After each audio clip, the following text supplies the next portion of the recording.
আজকে পাড়ার মাছওয়ালাদের কাছ থেকে খয়রা মাছ নিলাম। তো সেই মাছেই 4 পিসই মাছ ছিল, আর সেই 4 পিস মাছ নিয়ে আমি চলে এলাম। তো মেম্বার সংখ্যা কম এই মাছ খাওয়ার। তো যাই হোক, আমার তো ভীষণ ভালো লাগে। এখন মাছটা কেটে ধুয়ে পরিষ্কার করে নুন হলুদ মাখিয়ে নেব। এখন পরিমাণ মতো সর্ষের তেল গরম করে একে একে মাছগুলি ছেড়ে দেবো, দিয়ে এপিট ওপিট করে বেশ একটু হালকা হালকা করে ভেজে তুলে নেব।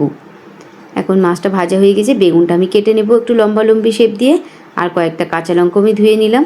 এখন ওই মাছ ভাজার তেলে একটু হাতে ঘষে রাঁধুনি দিয়ে দেবো, দিয়ে বেগুন আর কাঁচা লঙ্কাটা দিয়ে ভালো করে ভেজে নেব। এখন পরিমাণ মতো নুন হলুদ দিয়ে আবার একটু নেড়ে চেড়ে পরিমাণ মতো জল দিয়ে অল্প অল্প করে জল দিয়ে ভালো করে ঝোলটাকে আমি ফুটিয়ে নেব।